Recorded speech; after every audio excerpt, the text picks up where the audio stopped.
Welcome to the Fantasy Champions Fantasy Football Podcast. What do we got today, Rick? We got the Week 2 injury report.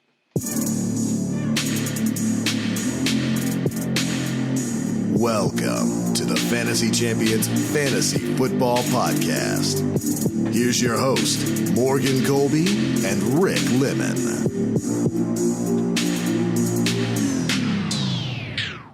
What's poppin', Fantasy Champions? Almost left you on mute there, Rick, for a second.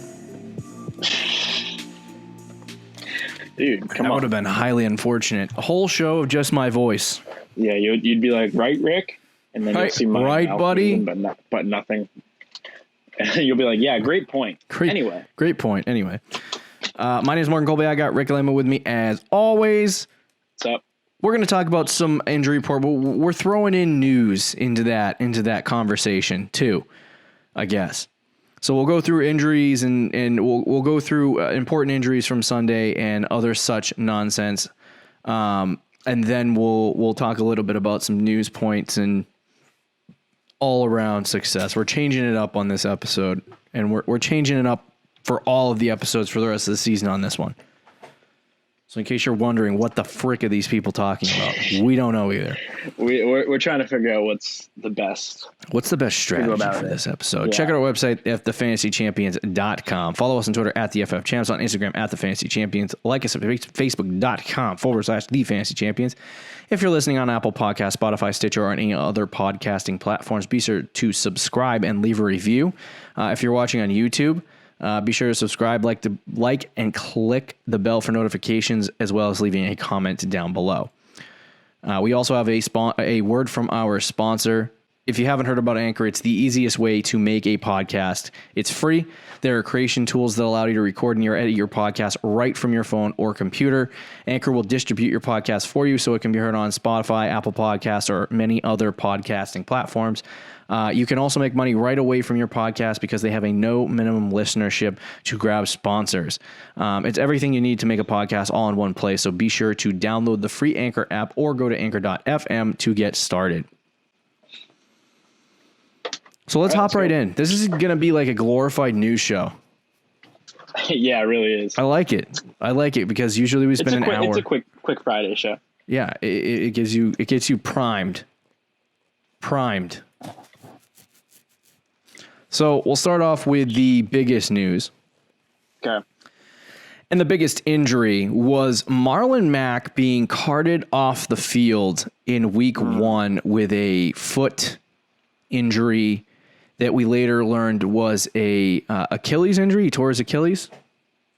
Yes, I believe. So, he's done for the year. He is out for the season. If you look at the latest report for him, they said that he has actually. Wow, hold on a second. Okay, yeah, he was put on injured reserve. I don't know what these freaking idiots in the report are talking about, but he was put on injured reserve with a torn Achilles tendon, and that will end his season. In case you're a fantasy football player who hasn't been following all along, the NFL has like 3 different IRs now. Very confusing.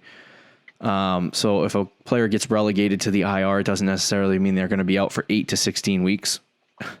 It means they're going to be out 3. But for him, he's on the out for the season IR, if that's what you want to call it.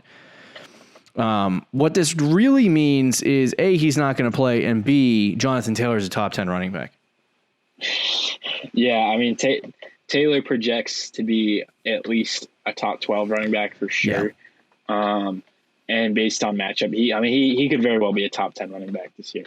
It also means good for Nyheim Hines as well. I mean, I was watching ESPN, Matthew Berry and Field Yates have their dude, I try to listen to the smaller shows. Yeah, I know, I do too, but I just saw it on Twitter. Video clip. Shame on you. No, it's fine. Matthew Berry, what's up, dude? And they were just having it was a video clip, and they were talking about how Nyheim Hines and Jonathan Taylor could very easily be this year's Melvin Gordon and Austin Eckler, and they're in the same quarterback with Philip Rivers, and the way he throws it to running backs, that it's very, very possible that those two, and they're right, it's very possible for those two guys. I think the difference, I mean, I think the Hines hype is kind of, a lot of people are drawing Austin Eckler comparisons, and I don't think that's a fair comparison because I think Austin Eckler's a far better running back than Nyheim Hines, and I feel like Hines is going to be out there and he's going to get pass catching work, but he's going to be absolutely worthless on the ground. Like if Jonathan Taylor were to get hurt, they would sign another running back because Hines can't run on the ground. So he's essentially just going to get pass catching work. So I would say he's more like James White than Austin Eckler. Okay. In terms of what he can do, or a Tariq Cohen, I really don't think. I think this is going to be Nyheim Hines' only 20-point game of the season this week. Like 2 touchdown games don't happen very often for running backs who are good. No, that's true. So for him, I think his floor on a weekly basis is like 5 to 6 points because of the pass catching. And I think his ceiling is like around 12. I guess we're going to disagree on this. I don't like Hines really that much at all. I know a lot of people are in love with Hines right now, but the way I saw Jonathan Taylor catch the ball and the way I know they want to use running backs and what I've seen before in the past, yes, Nyheim Hines is still going to be involved in the passing game, but man, if Jonathan Taylor continues to get targeted like that 6 times a game, I don't see a need to have Nyheim Hines there. The only reason why he was relevant in the offense last year and in the past has been because Marlon Mack can't pass catch. Like he hasn't been able to put that as work that into as part of his game.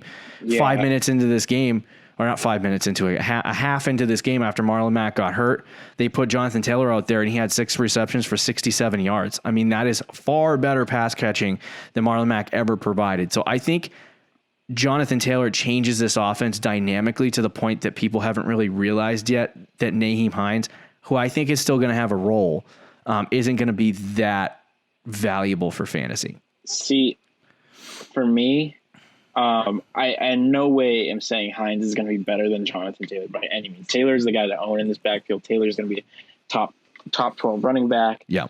He's gonna be the guy, but I do think, Taylor had 9 carries and Hines had 7. Does that concern you at all? Do you think, because I've heard people say that it's going to be a 60-40 split in favor of Taylor. I think he's going to get more. Say that one more time. I think that was just because it's week 1. What did you say right before that? You gave me numbers and I missed it. Taylor had 9 carries. Yeah. In week 1, Hines had 7. There have been some people to suggest that it's going to be a 60-40 split for Jonathan Taylor. Mm-hmm. I think it's going to be more than that. I think it'll probably be 70-30. Mm-hmm. Taylor's going to it's to the point where it's not even a split. Taylor's going to be the guy. Yeah. But does it concern you at all that in week 1, at least, they pretty much split? From what I saw in the first half of that game, I don't think Jonathan Taylor was a part of the game plan at all. I think it was Marlon Mack. I think it was Nyheim Hines, and those two were going to run the field, and that they were going to get Jonathan Taylor out there for maybe a couple of snaps and maybe a couple rush attempts for the game. And if Marlon Mack had stayed healthy, that's what it was looking like for the majority of the game. And when Marlon Mack went down, they kind of had to thrust Jonathan Taylor into play.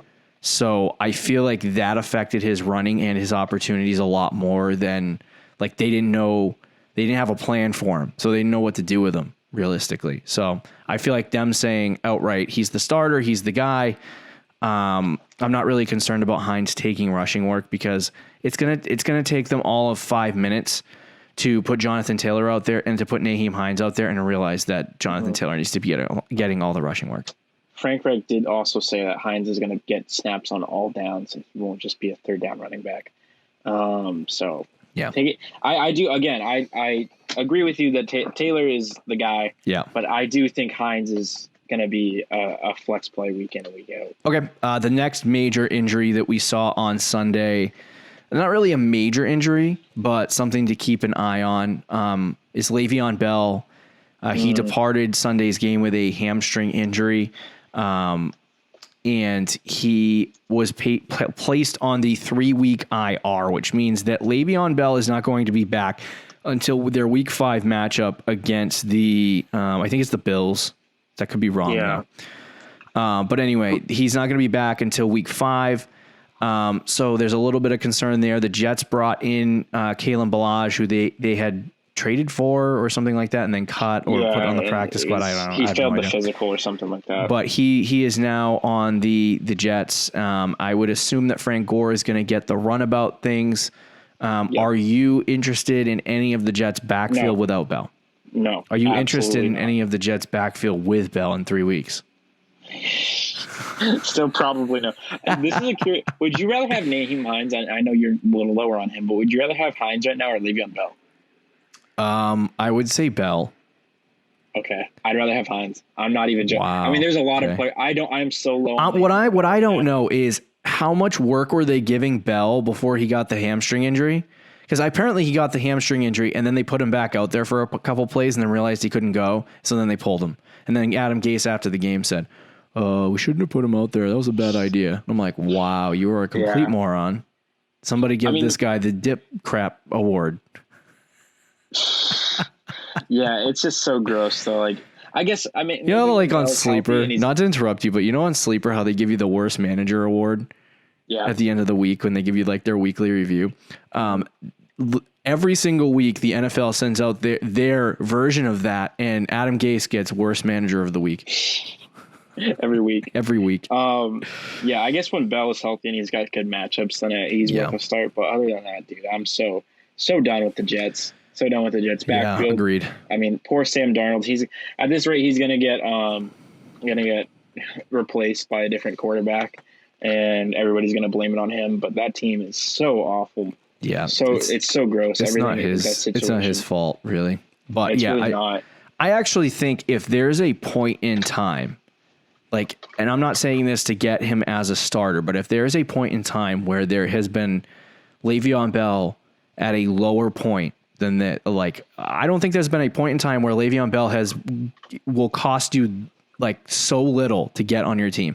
Sure. And so I feel like if you're in a league and you don't have Le'Veon Bell, you should either hold him if you own him, or hold him until he comes back and has one good game and then sell him, or go out and try to trade for him if you need some depth, because right now that owner is going to be asking for, you know, a burger and some fries for Le'Veon Bell. So I would definitely target him in a trade. I know you like Nyheim Hines over him, but I think when Bell is on the field and he's playing well, he's the starting running back for the Jets. I mean, that is true. It's just like, you know, it's the Jets, and with the amount of running backs they have, and with Frank Gore's usage on the team, even when Bell is healthy, like if he only ends up getting like 12 carries a week, like when he's healthy, 12, 13 carries, is he even going to be worth it?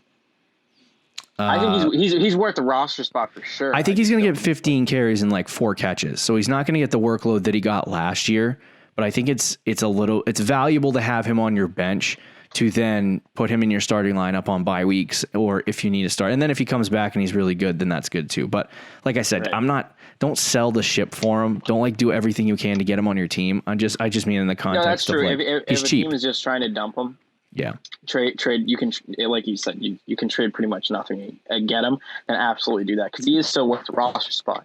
It's just from where you drafted him. Like in our home league, he was the 303, I think. Yeah, third pick of the third round. So big disappointment there, because right now I think like would you rather have Leonard Fournette right now or Le'Veon Bell? It's so gross, but I think I'd probably rather have Fournette. Yeah. I mean, I don't know. It depends. Can I watch this Sunday and then get back to you? Yeah, you can.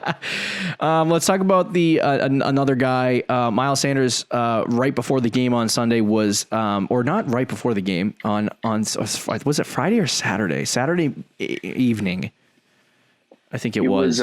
Sanders was listed as out. He didn't even travel with the team. And he was held out of a lot of practices last week. Not a lot. I think he didn't practice Wednesday, and then he was a limited participant on Thursday and Friday. And I feel like he's been day to day, and he's been off and on practicing, and he hasn't really got a lot of work with the team and all that stuff. So I think they relegated him to the bench for this week to A, give him some time off.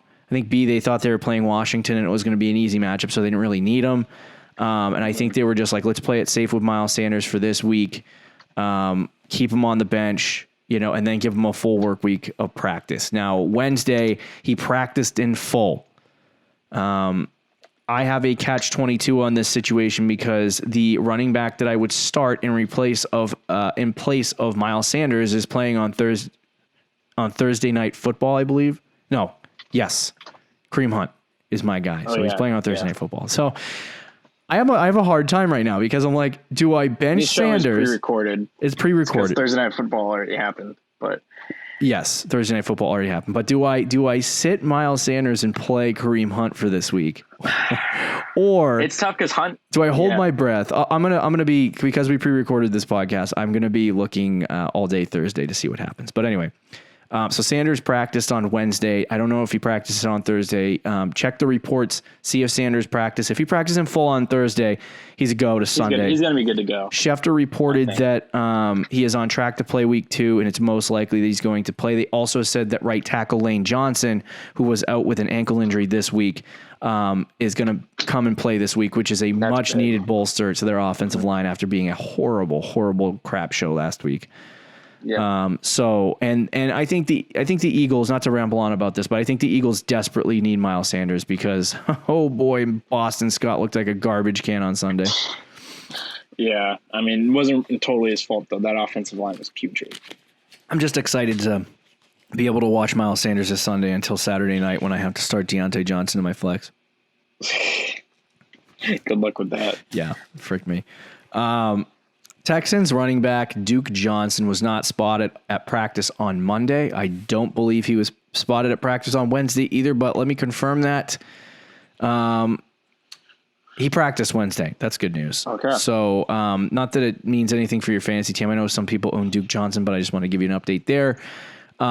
Blake Jarwin in the Sunday Night Football game, he suffered a torn ACL. In an extremely sad experience for all of fantasy football community who thought he was going to be a breakout. I believe it was Mike Wright of the Fantasy Footballers that called him the Blakeout. The cheesiest name. It's so funny. But anyway, he's out for the season. Dalton Schultz takes his place. So he is not going to play. So if you have him on your team, you probably should just drop him. Don't pick up Dalton Schultz. Don't want none of that. What do you think this does for CeeDee Lamb, though? 6 targets, 5 receptions. He got one more target than Michael Gallup. Michael Gallup, your way to victory. CeeDee Lamb. Stop it. I'm just feeling like cheesy dad joke today. Yeah, I can tell. CeeDee just wait until I'm actually. He's going to be really solid. Do you think? I think he has got the potential to be a low end wide receiver 2 this year, and then long term, obviously, he's going to be. I think we all talked about Justin Jefferson, Jalen Reagor. I think Henry Ruggs actually has a chance to actually do the AJ Brown wide receiver 15 thing, but I think we're all going to be shocked by CeeDee Lamb, and Jerry Jeudy looked like a hot can of garbage running routes on Sunday Monday. I should say he didn't look okay. He looked like a hot can of garbage at times because he just don't get so defensive, bro. Did you see him? I mean, the broadcast was talking about it. I don't know. It was late, so you probably. He's a good route runner, but I think he does too much. No, not only he might already be one of the best route runners in the NFL. He just does too much. He was torching the Titans secondary. The only problem was when Drew Lock would throw it to him, he had 2 drops. So he couldn't catch it. Yeah, he had 2 drops. The wide receiver's job. I know, I get it, but he still had 4 or 5 catches. I mean, I'm excited about both of them, but I think CeeDee Lamb. I think where Jerry Jeudy, like as soon as Cortland Sutton comes in, I think Judy's going to be like a little bit under targeted. But I was surprised. CeeDee Lamb, it looks like he's got himself a role carved out. I mean, they're not going to target Amari Cooper 14 times a game every week, so. I think you could see an increased target share for CeeDee Lamb as the season goes along. I hate rookie wide receivers, so I'm off on all rookie wide receivers. Right, yeah. I like to be fair to everyone, but even if a rookie gets targeted, like Jerry Jeudy got targeted 8 times, he caught 4 passes and had 2 drops. Like it takes these rookie wide receivers so long, even when they're getting targeted, to figure things out. But let's talk about the Michael Thomas injury. Suffered a high ankle sprain in week 1. I don't want to. Before I say it, I'm going to check. He is expected to miss several weeks. I don't believe he was put on the 3-week IR though. No. So he's going to miss 1-2 weeks if he's put on that IR. He would not, I believe their bye week is week 6 or week 5 or something like that. So he would miss the next 3 weeks plus week 5, and you wouldn't get him back until week 6 or 7. So if you're trading for him based on his injury, just understand the circumstances and the consequences that you have. It's also an ankle injury for a wide receiver. That's kind of scary. This might be a Davante Adams-like season for Michael Thomas, unfortunately, like last year, where he was off and on the field, and I would hate that so much. But anyway, it looks like our prediction of Davante Adams being wide receiver 1 is probably going to happen at this point. Unless Hopkins steals it. Who do you want in this wide receiver core right now? The only guy I think I'd really start is Emmanuel Sanders. Okay. I think he should be a week-to-week start with as long as Michael Thomas is out, and as a wide receiver too. But other than that, I've seen people pick up. Is it Traquan Smith? Yes. And I don't know. I think he's worth a pickup, but I wouldn't. Sell the ship. Put all your waiver budget on him. Right. No, I wouldn't do that. Especially because Michael Thomas could only be out he could be out 3 or 4 weeks, but he could also only be out 2. Yeah. So. In other news, David Njoku was placed on injured reserve. I was so sad. Devastating. He got a touchdown too, didn't he? Yeah. Oh, I was shocked because I thought David Njoku was going to be nothing. And he had 3 receptions, 50 yards, and a touchdown, and he actually had a pretty good game. I don't think that was going to be a weekly thing for him, considering how bad the Browns are. But finally, it looked like he could be something, and then he gets hurt. And so he is out for the season at this point. Really? What? Actually, was that bad? Is it the 3-week IR or is it the full season? I didn't even see what kind of injury. Hold on a second. Oh, he might be activated week 5. You were right. I'm sorry. I misquoted it. I thought he was out for the season. So many injuries this week. So yeah, I think that's good news. For Mr. Austin Hooper, he might get more opportunity, but outside of that, let's move to the next guy. It looks as though I believe George Kittle got hurt on Sunday, suffered a knee sprain in week 1. I don't really know what the details are on. He didn't practice Wednesday, that's for sure. It sounds like they want to play him this week, but I would think that it's most likely going to be a no-go. If you want more information on the George Kittle injury, go to our writer Adam Hutchison's page and check out his write-up or breakdown or Twitter thread of that. We'll retweet it. But yeah, keep yourself updated about Kittle. With Kittle was that they were going to try to hold him out of practice for most of the week and then just try to play him on Sunday. So don't expect him to really practice this week, and he's going to end up being a game-time decision in all likelihood. Agreed. So Philip Lindsay also got hurt, mild turf toe. Turf toe for wide receivers is a little more tough to overcome. So that's, I guess, a little more. It's more concerning for me, I guess, with Philip Lindsay, especially if it lingers and it becomes a longer term problem. So his status for week 2 is up in the air. But Melvin Gordon looks to be the guy, obviously, to take over that. Here's the sad part about this is that Philip Lindsay, for his 3rd year in a row, has had to prove himself to an offense. They obviously liked him enough to say that they were going to give him at least 40% of the work. And now with the turf toe injury, this is Melvin Gordon's opportunity just to completely rip this, any hope away from Philip Lindsay. Early on in the game, they were completely splitting. Each drive, they were switching the backfield. It was just between Lindsay and Gordon. They were getting equal amount of work. And then when Lindsay went down, Melvin Gordon finally got a lot of work, and he played really well. He had 5.5 yards a carry or something like that with a touchdown. So I think it's gonna be his job. To lose at this point. So it is unfortunate for Philip Lindsay. But if you own Melvin Gordon, it's good. Yeah. James Conner also on Monday Night Football got hurt. They said they are leaving the light on for week 2 with his ankle injury, but that, I believe, is the only information we have so far. He didn't practice Wednesday, so I would keep an eye on that situation with Jamie Conner going into the next couple weeks. As far as Kenny Golladay, we haven't really gotten, at least from what I've seen, I haven't really gotten any updates on his injury. I believe my expectation would be that Kenny Golladay would return this week. He didn't practice Wednesday. So he still has that lingering hamstring injury. Is there anyone else that you saw that has an injury situation? I know there's a couple of guys with concussions, but I can't freaking remember who they are. Yeah, not to my knowledge. I think there's some small stuff, but nothing worth noting, I believe. Okay. Let's see if we got any news pertaining to the actual NFL. I guess Jack Doyle did not participate on practice on Wednesday. Brandon Ayuk, he remains a DNP on Wednesday as well. Corey Davis, after his 7-catch, 100-yard week. Yeah. I picked him up. $11 a waiver budget. No way, Jose. Might as well. Yeah. But he did not participate on Wednesday's practice either. Yeah. What's more concerning, Juju and Deontay Johnson both did not participate at Wednesday's practice. That's something. Juju with a knee injury, I guess, and Deontay Johnson with a toe. This is probably just some minor stuff that happened on Monday Night Football. Juju looked really good. Deontay Johnson had 10 targets. He also looked good. He just didn't get the touchdowns that Juju did. So, yeah, keep an eye on that situation. Jamison Crowder limited in practice on Wednesday.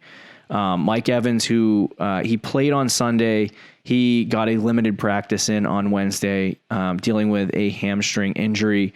So just keep your eye on a lot of these situations and follow them as you go into Sunday. Yeah. I don't know of anyone else that we need to talk about. Do you have Jack Doyle in any leagues? No, because he didn't practice either, bro. Yeah. Oh man. I don't think anybody's practicing. Oh, Devontae Parker news. He was limited in practice, which is a good sign.